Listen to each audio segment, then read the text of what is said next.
Hello, everyone. Welcome back to the Hard Things Podcast. This is episode 36, and I'm your host, Blaine Burgess. Episode 36 is called Fight in the Shade. If you recognize that from a movie, you'd be correct. It's the movie 300, and one of the Spartans says that in response to something the enemy says. So we'll get into that a little bit later. I'm going to tell a little bit of a personal story. I had some inspiration for this episode.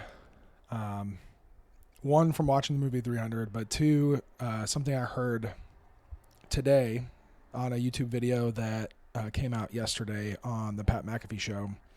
It was an interview with Nick Saban, and he was talking a lot about different things, the changing state of college football and college athletics as a whole. And this is present on my mind. A good friend of mine, Jamie Wood, former Ohio State player that is now kind of out in the world of NIL and athletic directing at collegiate institutions, kind of right in the thick of that fight.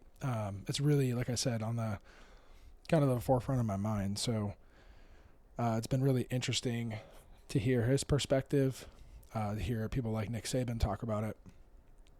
And like I said, I was just inspired, and it there's some big moral and like philosophical dilemmas at the center of this, and it goes back to some different themes from time, I think.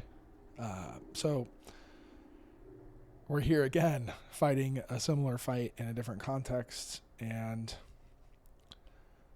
I will start by saying the definition of insanity is doing the same thing repeatedly and hoping for a different outcome.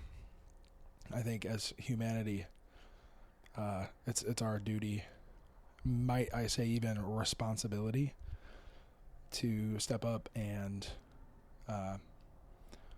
change the narrative, change the outcome, become more consciously deal with these problems so that they are handled in a more graceful manner. So this discussion is my attempt to begin that conversation. We're nowhere near a solution, nor do I think I'm the person that's going to solve it. But I would like to move since we're talking about college football in part, I'm going to use a football analogy, but I would like to move the ball down the field. Even if it's just a yard, it's worth it. So one thing that Nick Saban was talking about is commitment. So when I was coming out of high school, signing day was a big thing, and committing, they use the word commitment for a reason, because you're committing to a school. Once you start there, you can transfer. The transfer rules were pretty stringent. You had to set out a whole year to be able to go to a different school, and then you obviously lose valuable playing time to go to a different school, so it was a pretty big decision. But now, for those of you who aren't familiar with the situation, there's a transfer portal, which is exactly what it sounds like. People can hop in it.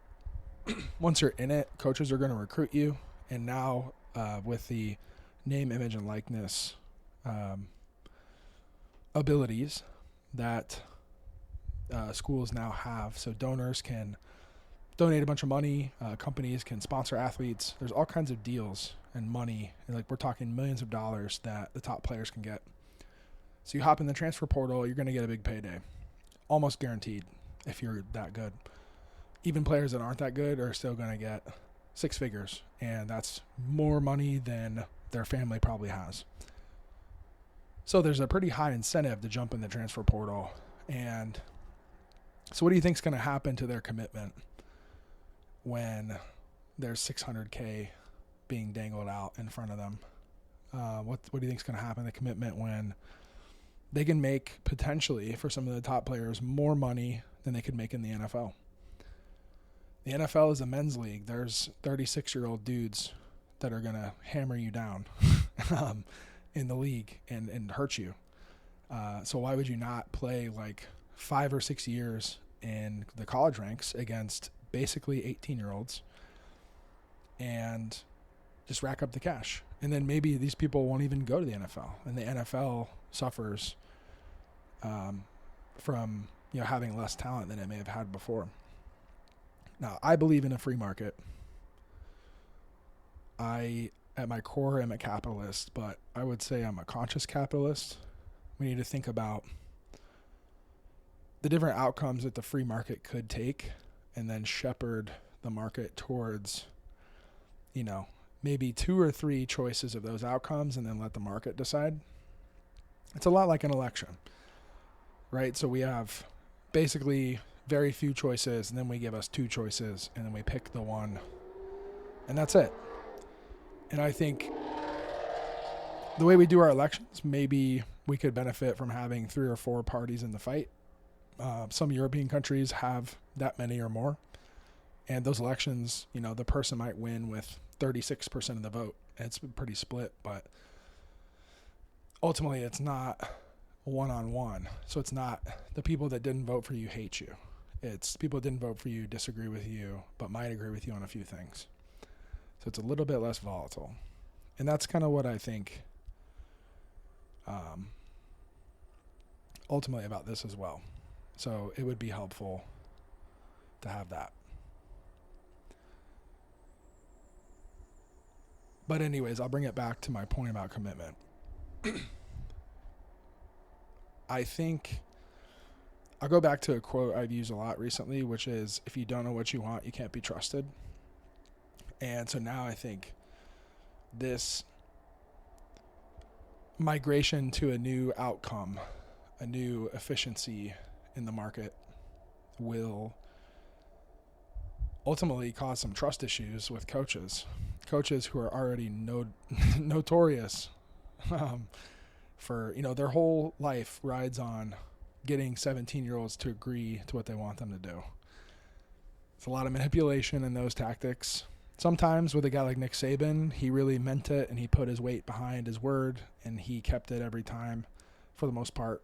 And you could trust that as a player, but there's a lot of trust issues with players in the past. So now, money talks. So that trust gap is going to kind of lean over towards the coaches. So what's to say a kid couldn't, take $800,000, come to my school, not work that hard, not really play that hard, and then just hop in the transfer portal and evade all of, the consequences of that. And the answer is, right now there's nothing stopping them from doing that. Very soon there should be some legislation that puts a little bit more rules and constraints on players, but it's still going to be a little shaky. As someone who, has always had a interesting relationship with authority, and someone who, maybe was manipulated a bit by coaches in the past at various levels of sport. Part of me wants to say, this is awesome. Stick it to them. These guys think they can manipulate you. Now you have all the power. Take their money. Who cares? Well, who cares? We all should, to be completely honest. I have a lot of beliefs in life. One is in karma and the negative karma of taking money that you didn't earn. It's real, and you know it. Your body knows it.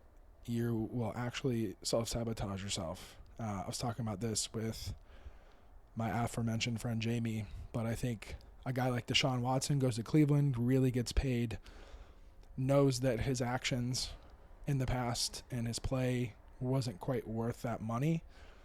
And instead of doubling his efforts and working the hardest he's ever worked, he kind of lost self-confidence and then tore his Achilles. And I think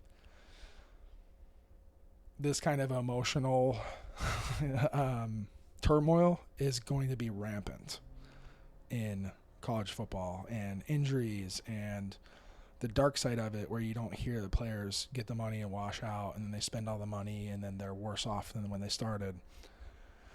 There's always a dark side to everything. But that's why we should care, because there is a way we can do this where, we can minimize the unforeseen consequences get everyone paid, get athletes paid a fair share of what they make for the university, and grow the game and make sure the NFL continues to improve and the college ranks continue to improve.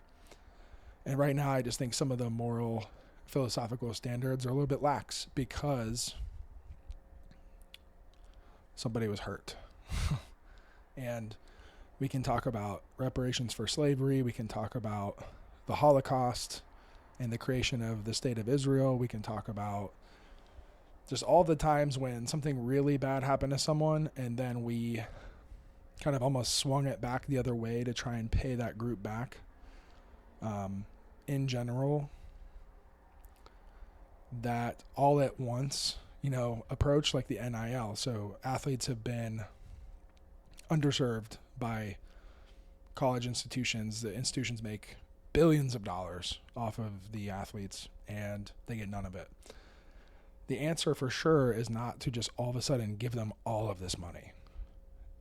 That is a dangerous game. I think a very slow integration, maybe a slow payback of previous players, not for me because, I went to Harvard and I think our program probably cost money to the donors, but so I'm not expecting any checks. But so former Ohio State players, for example, like Jamie himself, maybe a little bit, 5 figures, 4 figures. I don't know what the right number would be, but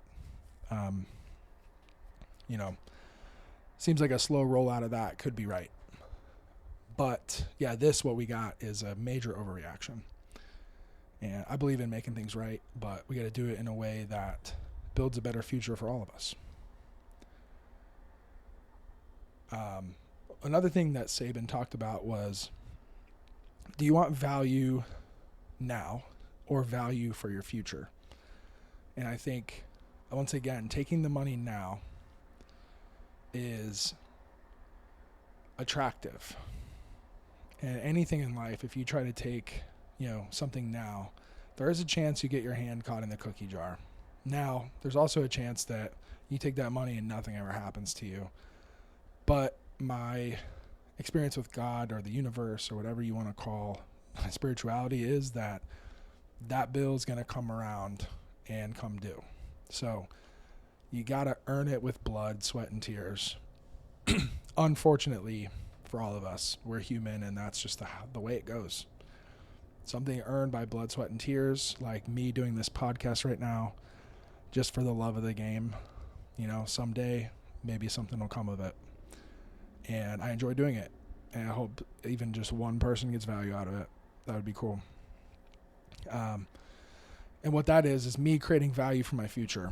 Again, I have no guarantee that this podcast will do any such thing. But like I said, I enjoy doing it. It feels right now. And it could pan out to be something.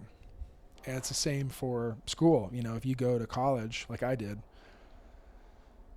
I played football at Harvard. There's no financial benefit. For me, I knew there's a very low chance of going to the NFL. Only a handful of guys do, and they're really the best of the best.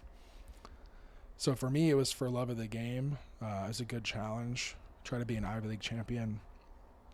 And competing at a Division I football school while also going to one of the most highly competitive academic institutions on planet Earth. The inner psychopath inside me said, yes, I want all of that smoke. And I can tell you now with the benefit of time that I was not ready, and it made me better.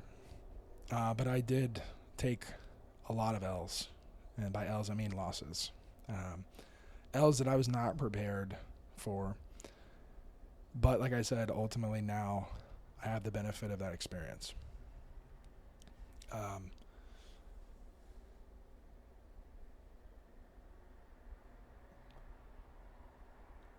A theme. This is point number 3 of 7, by the way. So we're getting right to the middle of the episode. If you're curious, I do have a little outline that I'm kind of reading off of, but I'll keep it with Harvard. One thing about coaches is, again, they're trying to get 18-year-olds to perform well for basically their job security. And I've mentioned this before on the podcast, but the book The Prince says you can either rule by love or fear. And a lot of coaches, because of the way masculinity is, kind of choose fear.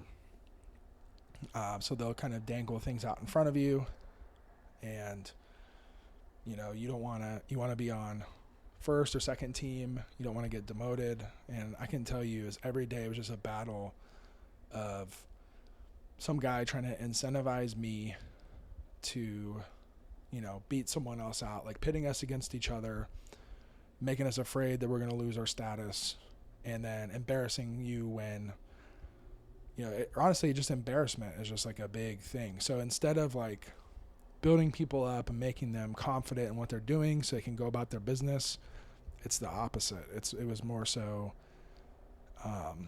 using your fear of humiliation to drive your success. And that can work. And if someone kind of has endless talent, that fear of humiliation will be a major motivator. And if you actually have the talent, that person will probably soar and then someday crash very hard when they run out of talent or, whatever. But so that's sadistic in its own right. But what's worse is I think I kind of maxed out my talent, and coaches would do that to me. I wouldn't have the ability, the actual physical ability or mental ability to perform better. And, you just get humiliated over and over. And a situation like mine, I would have loved the opportunity to transfer maybe to a different Ivy, like, Brown, that maybe I could have played a little bit more. I ended up playing at Harvard a decent amount my senior year, but even at the end of my senior year, I kind of got discarded for the younger guys who were going to be back and playing again, the next year. So kind of looking ahead to the future, they just said like, hey man, get your Ivy League championship ring and just enjoy the ride. It was kind of demoted to scout team again towards the end. And that was always a threat. Scout team, for those of you who don't know, is basically the backup defense who plays against the first team offense every day in practice. So the best of the best NFL guys, our team was usually first in the Ivy League. So you're just taking an Ivy League beating, and you're kind of looked at as trash, or treated as trash for sure.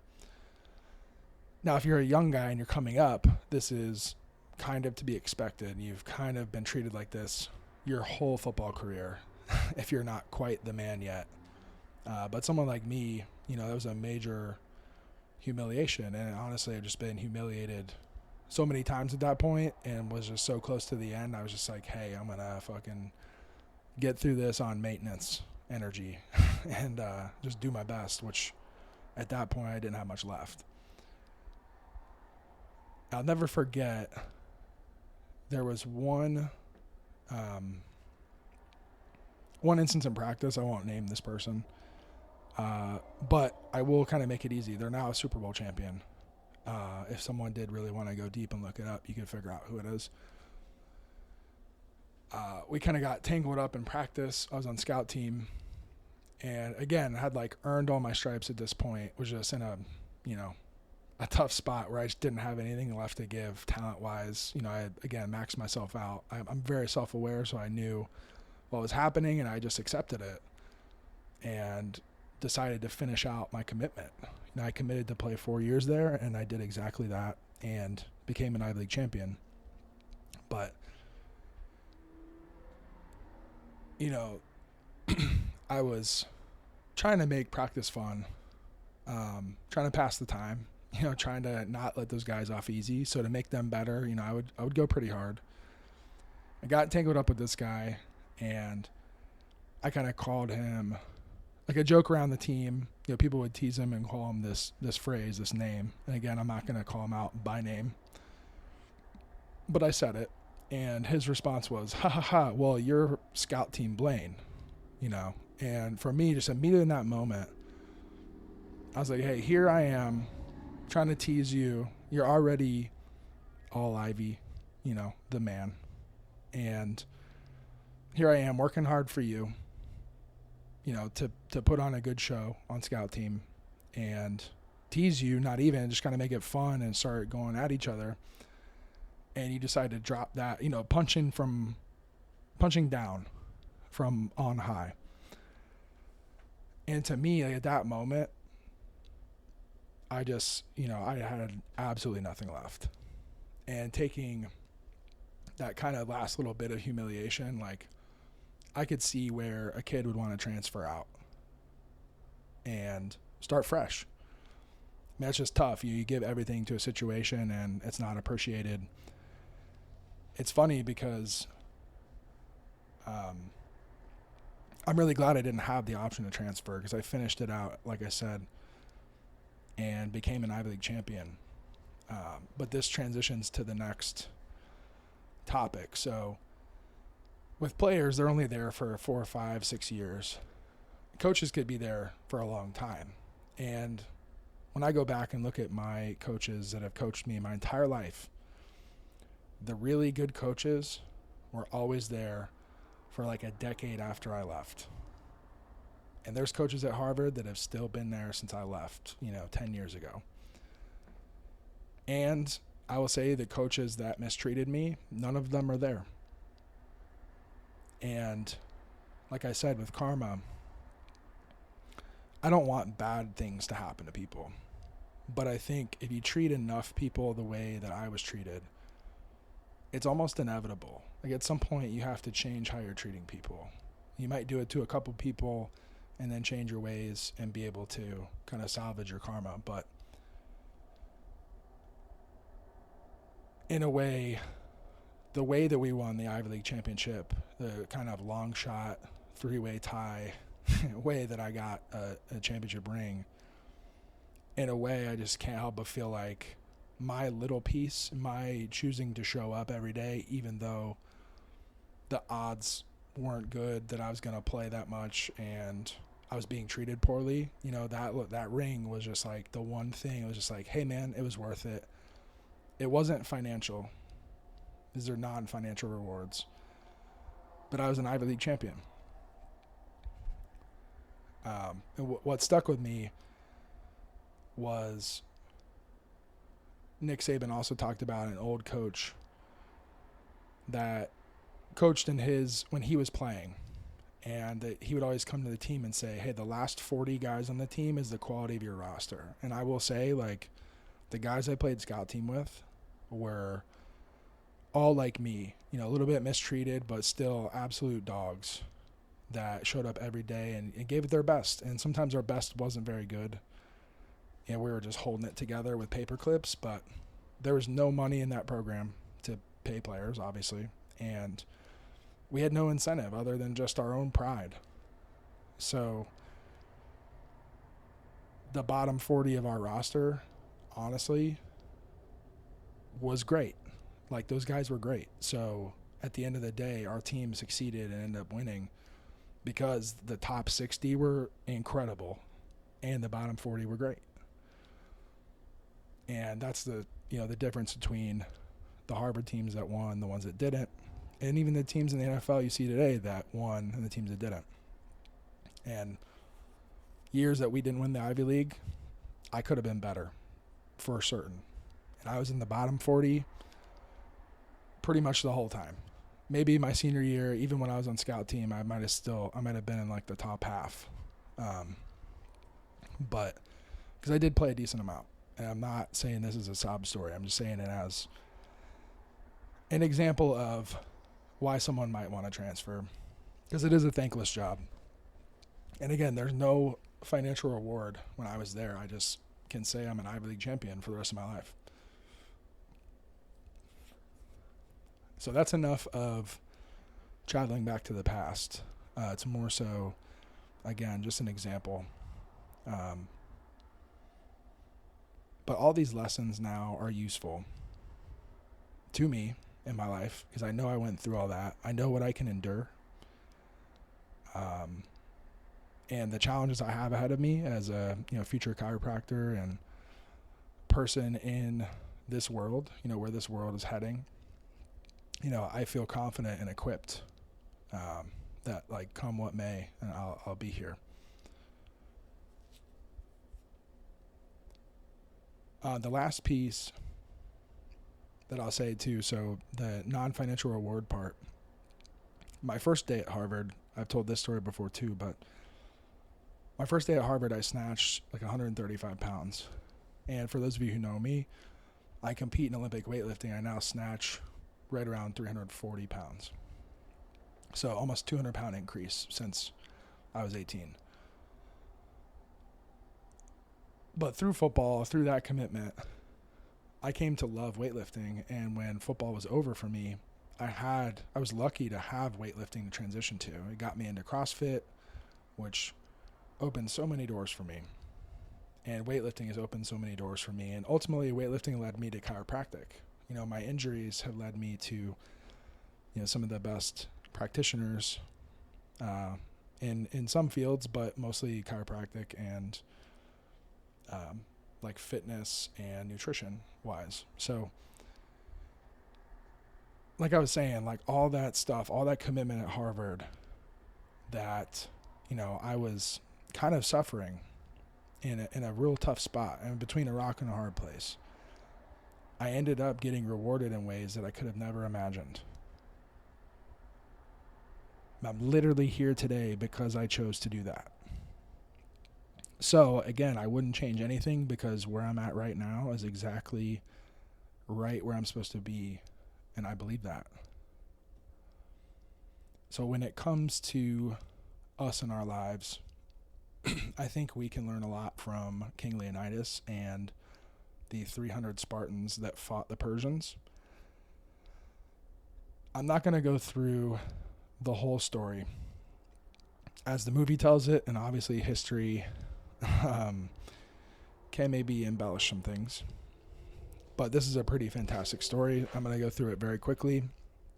Essentially, Persia has tried to invade Greece several times in history, but the time in question, King Xerxes, who fashioned himself a god, came to Greece, specifically Sparta. And Sparta was a warrior culture-driven society for the most part, but also had some idiosyncrasies. They were asked to surrender. Sparta said, "We will never surrender." So the Xerxes had to kind of go the corruption route. He promised some prominent Spartans to be rich if they basically hamstrung King Leonidas. And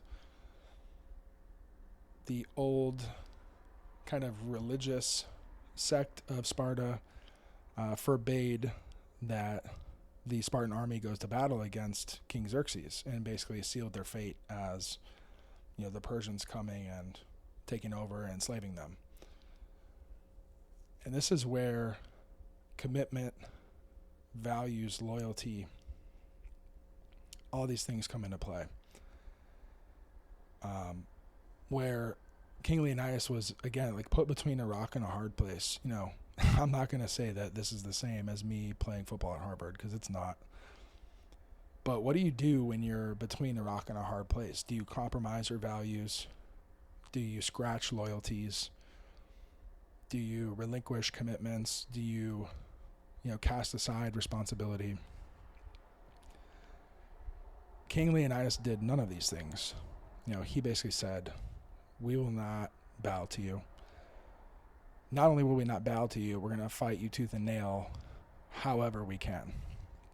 So he had to essentially take a small contingent of soldiers, 300, to a place called the Hot Gates, where they could fight in a small corridor and try to even the fight. And he made a plan and he committed to it. It stuck with his values, which were freedom and courage and toughness and all these things. It was loyal to all of the Spartans. that, he was their king. In a moment when he could have abandoned them, allowed the Persians to take over, he didn't. And that ultimately, altogether, equals, taking responsibility. I mean, he took responsibility of a very shitty situation.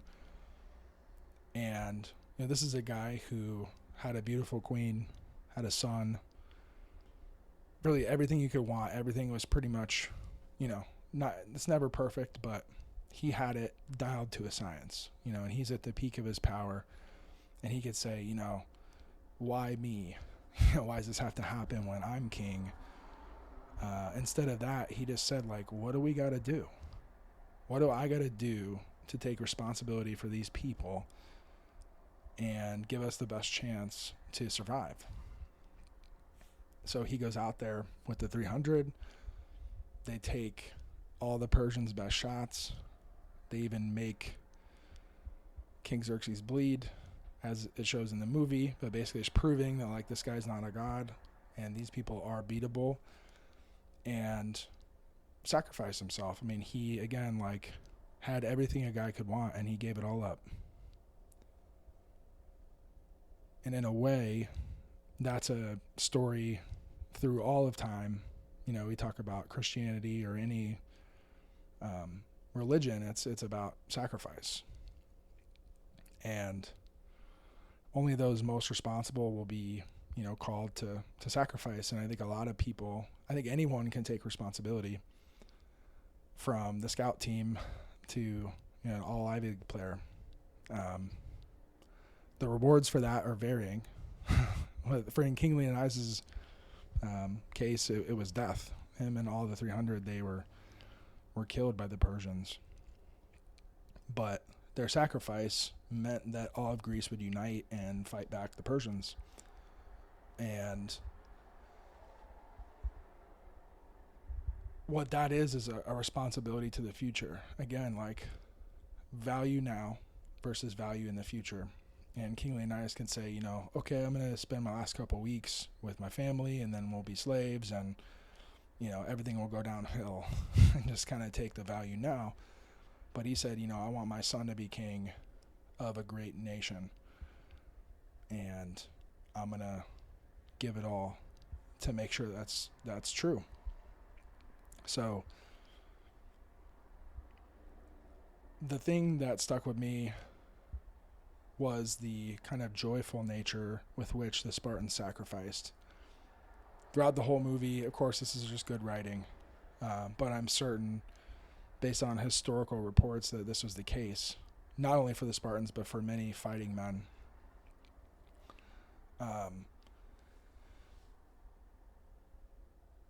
A Persian commander comes to them and says,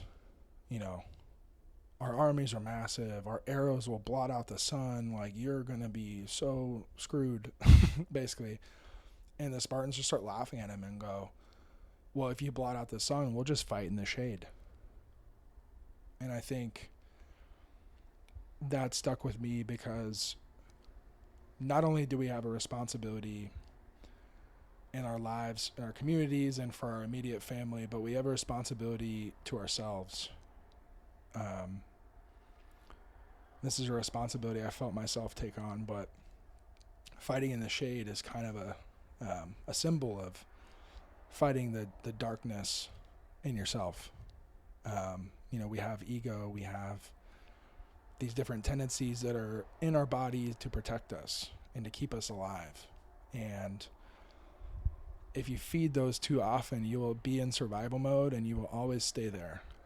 And I think when I talk about my time at Harvard, I definitely was in survival mode for most, if not all, of my time there, because the fight was so difficult and because I was so incapable. I was just not ready. And learning how to thrive in survival mode is one way to live, but it's not a good way to live. And fighting my way back out of that for the last 10 years has been one of the like saddest, but also one of the most rewarding things. You know, now that I've fought my way out of it and I'm on the other side, it's so useful because I know if I ever have to go to hell, you know, I'm good. I got it. I'm coming back. But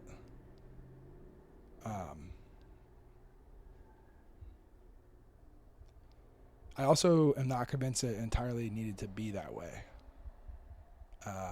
It could have, those lessons could have been learned with a little bit less, you know, pain.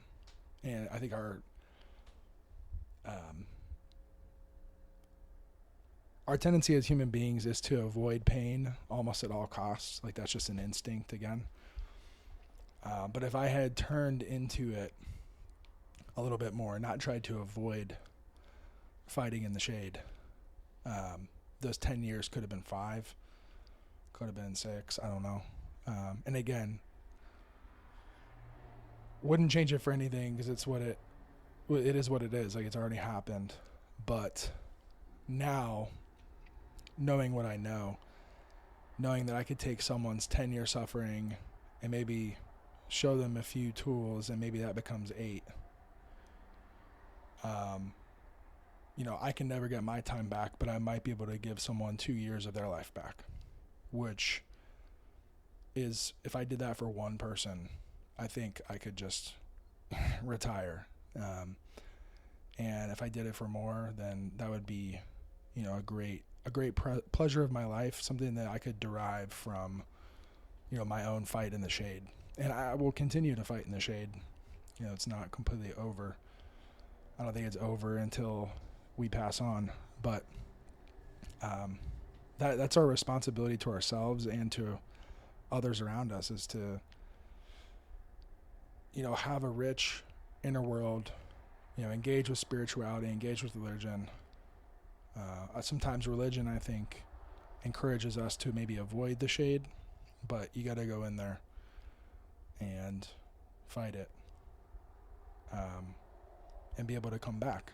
I think that's the biggest thing, is engage with that part of yourself and be able to live with it, accept it, but also don't feed into it. If you can do that within yourself, within your family, and within your community, I think that's all anyone can ask of a human being at the base level. So I invite you to think of one even tiny moment in your life that you might be able to take responsibility within. What's one thing you could take responsibility for that maybe you've let slip? Think about that. Take responsibility for one small thing, and then another, and then another. Pretty soon, you're going to have responsibility over some medium things, some larger things. And not only will people notice you for doing so, but they will also appreciate you. That's been my experience. The more I take responsibility for my life and for things that need to get done around me and in my community, I think the more people are just relieved that someone's doing it, and then also inspired to do it themselves. So be the example that maybe you needed at a time when you were stuck fighting in the shade.